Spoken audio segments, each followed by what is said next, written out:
Raison d'environ 1 par heure. L'ensemble de l'opération a coûté entre 10 et 20 millions de dollars, dont un tiers a été financé par des dons privés et le reste par l'État du Chili.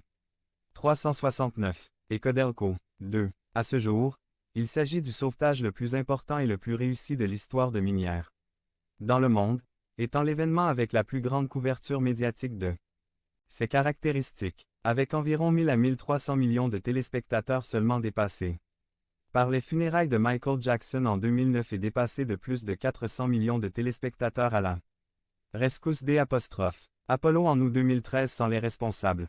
6. Tout cela a été fait dans un seul but. Pouvoir donner 30 à 50 années de vie supplémentaires à chacun de ces 33 mineurs afin qu'ils puissent passer plus de temps dans ce lieu. Dans cette vie, notre travail n'est pas lié à seulement 33 personnes et n'affecte pas seulement dans cette vie, elle affecte pour une éternité complète. Parole. À la suite de Jésus PMT 28. 16, 20, 16 mai les 11. Disciples allèrent en Galilée, à la montagne Simor où Jésus les avait envoyés. 17. Lorsqu'ils le virent, ils l'adorèrent. Mais certains en doutaient. 18. Jésus s'approcha d'eux et leur parla, disant, tout pouvoir m'a été donné dans le ciel et sur la terre.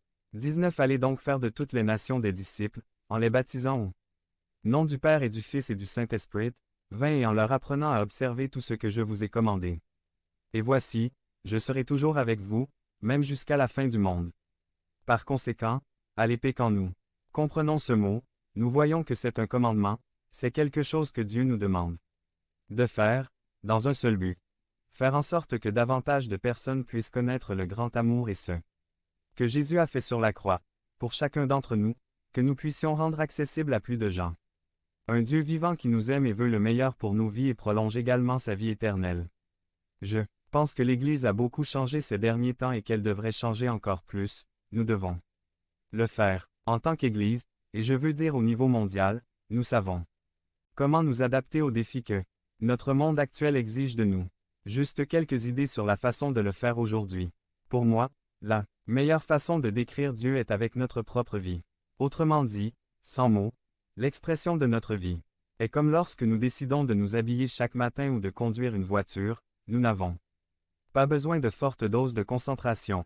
Nous le faisons de manière naturelle car parlons-nous de quelqu'un qui a donné sa vie il y a plus de 2000 ans pour vous et moi. Réseaux sociaux, médias, invitations. Occasionnel à une étude biblique accompagnée d'un bref témoignage. 370 invitations à une réunion dominicale accompagnée d'un bref témoignage. Faites des disciples et apprenez-leur à observer tout ce que je vous ai commandé. Puis nous parlons déjà de la signification de disciple est apprenti, alors évidemment voici quelque chose que nous devons apprendre de très intéressant, ce que dit la Bible, le mandat est de faire des disciples, pas d'affilier les gens à l'Église, pas de construire des églises, bien sûr, l'Église est la maison où la famille se réunit, mais une Église sans disciples n'atteint pas le plein objectif que Dieu a dans sa vision et maintenant je vais l'expliquer un peu plus. L'Église doit proclamer l'Évangile aux âmes perdues où qu'elles se trouvent, faire des disciples. Par la proclamation de l'Évangile, amener les gens à accepter et à suivre Jésus-Christ comme Sauveur et Seigneur, faire des disciples. Par la proclamation de l'Évangile, amener les gens à accepter et à suivre Jésus-Christ comme Sauveur et Seigneur, toutes les nations. Ici commence la mission, auprès des gentils CP. 10, 5 à 6 et 15, 24 avec 2, 1 à 12. La vision de notre Église est la suivante. Nous sommes une Église pratique où Dieu transforme les vies et apporte l'espoir au monde. Et voici une grande question. Comment Dieu transforme-t-il une vie?